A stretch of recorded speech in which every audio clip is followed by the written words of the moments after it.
a mom getting shot, a dad getting shot, they being abducted, taken over to a place and held, and then just taken by strangers and things done to you just because we can. Inside that fire, 2 bodies, Danny and Kathy Freeman, both shot, execution style. But their 16-year-old daughters, Ashley and Lauria, are nowhere. Only the crackling of fire remains. Did the fire kill them, or was the fire set to hide something much darker? When we get there, we looked up there and we found Danny's body laying face up on the floor. It's the early hours of December 30th, 1999. A trailer burns in the middle of nowhere, Welch, Oklahoma.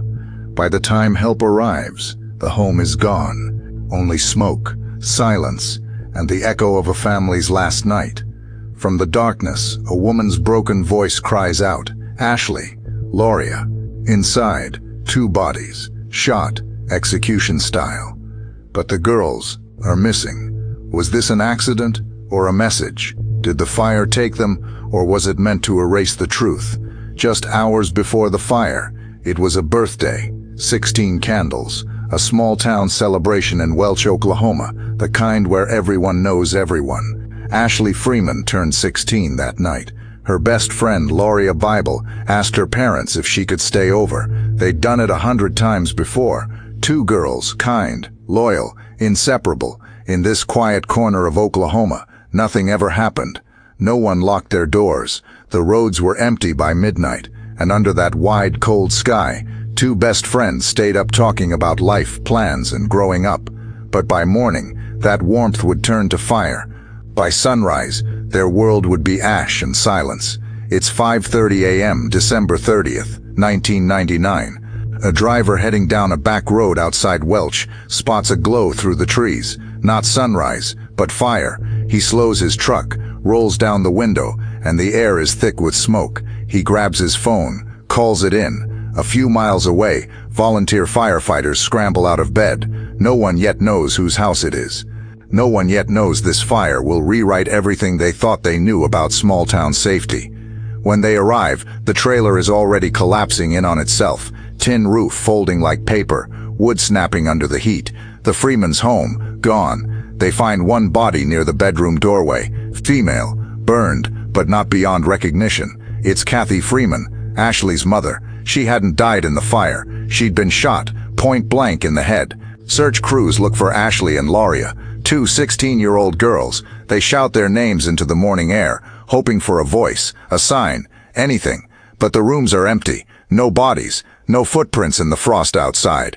Just melted glass, blackened mattresses, and silence. Lauria's car sits outside, just beyond the fire line, keys still in the ignition. Her purse untouched on the seat, her coat still hanging inside. She didn't run, she didn't drive away, she didn't even make it to the door. If the girls escaped the fire, why did they leave everything behind? As dawn breaks, what's left of the Freeman property looks less like a home and more like a battlefield. The smoke curls above the ash. Family friends gather behind police tape, stunned. One neighbor remembers seeing a strange truck parked nearby around midnight, but can't recall the color. Another says they heard a loud pop before the flames. Deputies begin to theorize. If Kathy is dead and the girls are missing, maybe Danny Freeman, Ashley's father, snapped. They know Danny's past. Angry, volatile, still bitter over his son Shane's shooting a year earlier by a county deputy. To them, the story fits too easily. A father breaks, shoots his wife, burns the house, runs off with the girls. But there's one problem. No one finds Danny. Hours later, Lauria's parents arrive, Jay and Laureen Bible. They stand behind the yellow tape, watching crews shovel through debris. Some officers tell them it's too dangerous to get close, but Jay can't stand still. He crosses the line. He starts looking himself through what used to be Ashley's bedroom, through the hallway, through the rubble, and that's when he finds it. Under a pile of debris, beneath the burnt remains of a mattress, Jay spots something human. He calls out for help. Fire crews rush over, dig deeper. There it is, another body. It's Danny Freeman, shot in the head, execution style, just like his wife. 2 parents murdered, their home burned to the ground, and 2 teenage girls gone without a trace. Now the theory collapses. Danny didn't kill anyone. Someone killed him. Detectives from Craig County step in. They comb the scene for bullet casings, tire tracks, footprints. Nothing survives the fire. The heat burned away nearly every clue. Only the melted metal frame of a bed.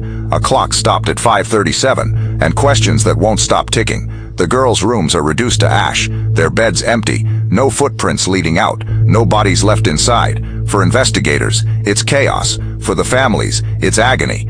Lauria's parents begin to drive every back road, calling her name. Friends gather to help search. Flyers go up. Phone calls flood in. But nothing moves. Nothing changes. Some say the girls must have escaped and are hiding. Others whisper darker stories of abduction, revenge, or cover-ups. Local media swarm Welch. Teen girls missing after fire. The headlines read. But behind the cameras, frustration grows. Law enforcement focuses on Danny's history, drug rumors, threats against deputies, instead of the missing girls. Days pass. Evidence burns away in rumor and speculation. Then one detail shifts everything. Investigators realize there's no accelerant pattern typical of a suicide fire. This blaze was set, deliberate, controlled, meant to destroy, and suddenly, the story changes again.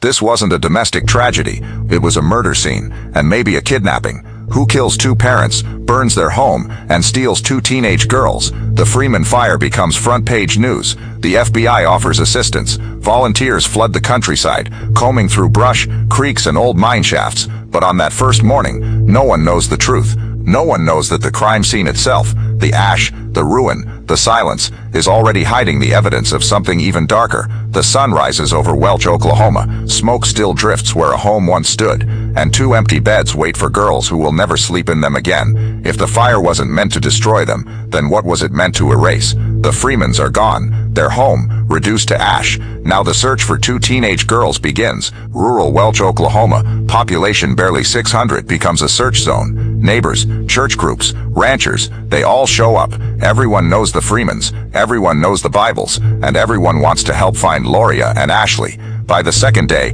hundreds of volunteers comb through creeks, fields, and riverbanks. Helicopters sweep over the blackened remains of the Freeman trailer. Dogs pick up faint scents that lead nowhere. Firefighters who were first on scene return, looking for clues they might have missed. But the land is scarred, the evidence gone. Do you have any sign of the girls? No, just ashes. Every corner searched, every trail cold. While police look for reasons, one mother starts looking for her daughter. Her name is Lauria Bible. Lauria doesn't wait for detectives to call. She doesn't wait for permission. She becomes her own detective.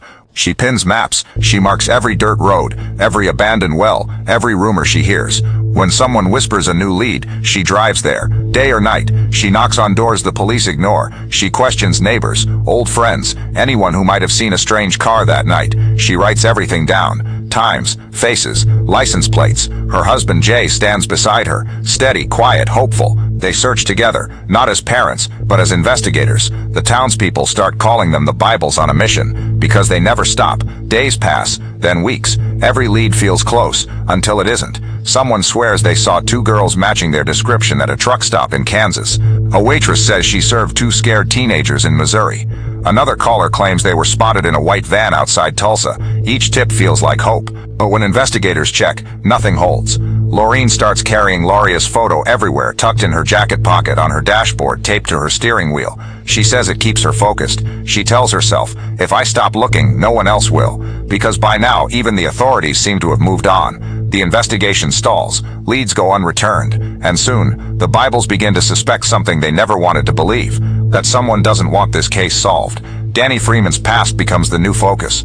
Old tensions with the sheriff's department resurface. Rumors of drugs, unpaid debts, angry friends. To some, that makes it easier to look away.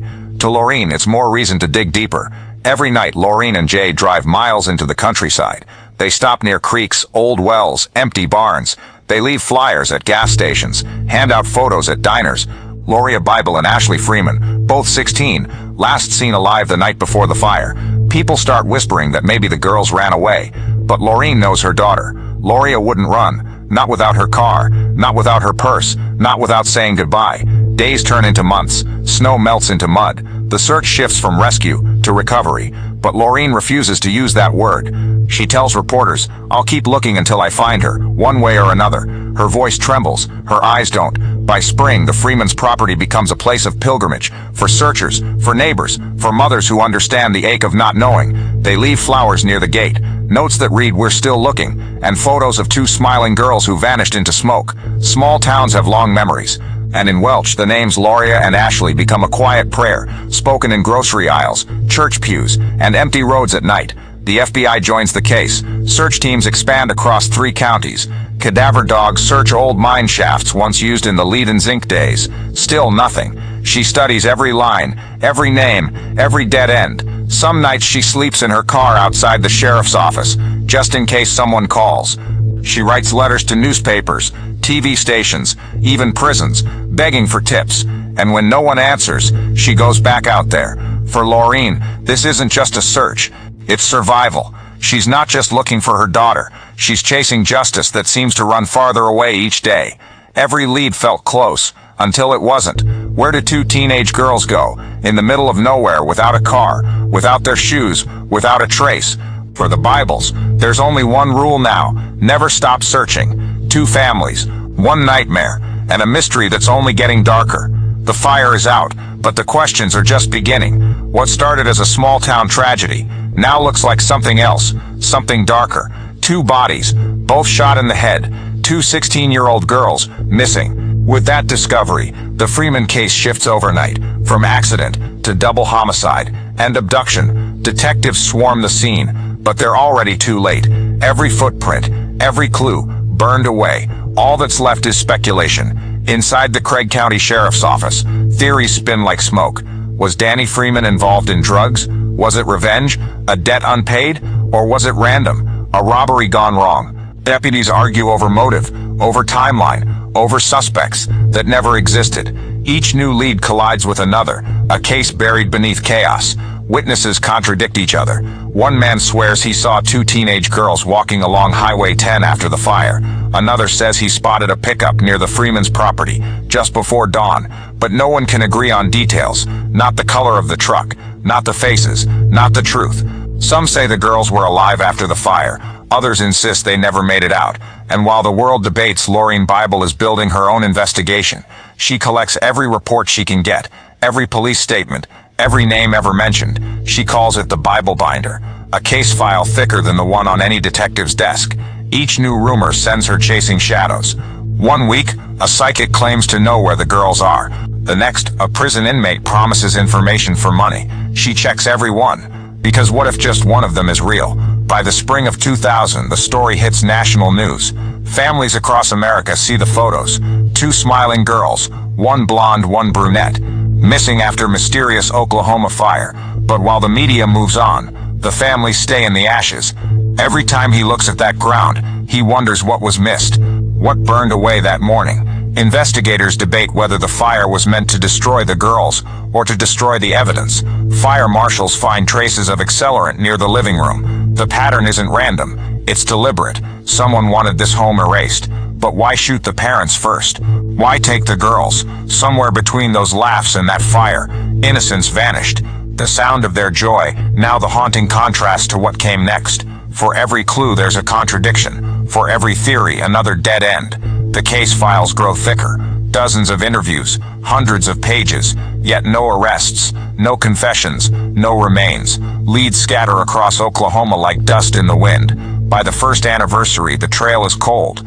The FBI offers assistance, but with no bodies, no weapon, and no witnesses willing to talk. The case drifts into silence. Rumors spread faster than facts. Some say the Freemans crossed the wrong people in the drug trade. Others whisper that someone in law enforcement wanted revenge. Behind the microphones, confidence. Behind closed doors, confusion.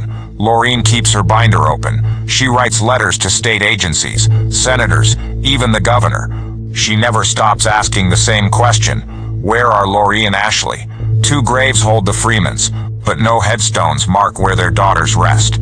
Time doesn't heal what you don't know. Year after year, the files gather dust, until a whisper cuts through the silence. In a prison cell miles away, an inmate begins to talk about a man named Welch, about photos of 2 girls tied up, about a secret that's been buried for nearly 2 decades. For years, the truth was buried under lies, silence, and fear, until that whisper in a prison changed everything. The fire is out, but the questions are just beginning. What started as a small-town tragedy now looks like something else, something darker. 2 bodies, both shot in the head, 2 16-year-old girls, missing. With that discovery, the Freeman case shifts overnight, from a fatal fire to double homicide and abduction. Detectives swarm the scene, but they're already too late. Every footprint, every clue, every trace of evidence burned away. All that's left is speculation. Inside the Craig County Sheriff's Office, theories spin like smoke. Was Danny Freeman involved in drugs? Was this revenge, a debt unpaid, or a random act of violence in the middle of nowhere? Deputies argue over motive, timeline, suspects that don't exist. Each new lead collides with another, a case buried in its own confusion. Witnesses tell different stories. One man swears he saw 2 girls walking along Highway 10 after the fire. Another remembers a pickup parked near the Freeman's property before dawn, but no one agrees. Not the color of the truck, not the faces, not the truth. Some say the girls were alive after the fire. Others insist they never made it out. And while rumors swirl, one mother is building her own investigation. Lauria Bible doesn't wait for police reports. She starts writing her own. She collects every document she can find. Statements, articles, police notes, rumors. She calls it the Bible binder.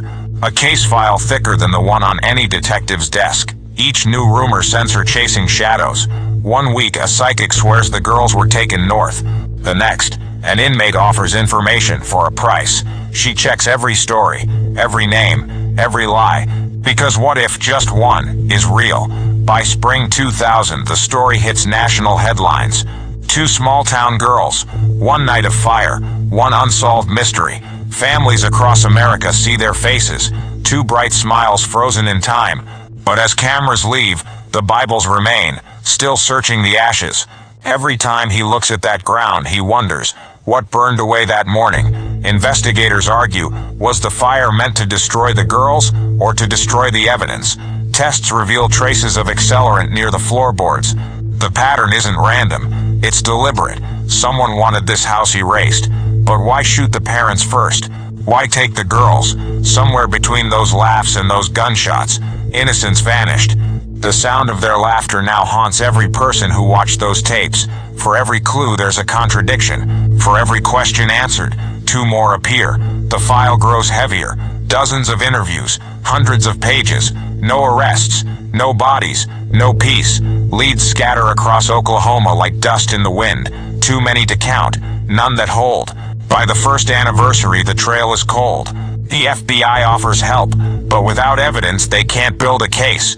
The mystery fades from headlines, but not from the families' hearts. Rumors replace truth. Some say the Freemans crossed dangerous men in the drug trade. Others whisper that a badge might have been involved. Revenge for old wounds. Publicly, confidence. Privately, confusion. Lauria keeps her binder open every night. She writes letters to sheriffs, senators, even the governor. She keeps asking the question that no one seems willing to answer. Where are Lauria and Ashley? 2 graves for 2 parents, but none for the girls they died protecting. Time doesn't heal what you don't know. It only buries it, layer by layer, under silence. For years, that's all this case became, silence. But then, miles away, inside a prison cell, someone starts to talk. He mentions a man named Welch. He mentions photos of 2 girls, tied, terrified, alive. For nearly 2 decades, the truth sat buried under lies, threats, and fear, until a whisper from behind bars broke the silence. 20 years after the fire that erased 2 girls, a name finally breaks the silence. Ronnie Dean Busick, a drifter, small-time criminal, now in his late 60s. In 2020, he stands before a judge and says 3 words that should have brought closure. Guilty, Your Honor, but not to murder, not to kidnapping, not even to arson. Busick pleads guilty to accessory to murder and kidnapping. 15 years, that's the sentence. 10 to serve, 5 on probation. A lifetime crime, reduced to a decade on paper. Even in confession, Busick denied pulling the trigger. He said he didn't kill them, he just knew what happened. He said the girls' bodies were thrown into a mine shaft, somewhere in the ghost town of Peacher, a place so toxic it was abandoned, poisoned by decades of lead mining, an entire town swallowed by its own past, and maybe by its secrets. Search teams return, lowering cameras into the dark, every hole a possibility, every shadow a chance for truth. But each mine gives the same answer: empty. For every lead, there's another dead end. Each confession comes with contradictions. Each theory, another maybe.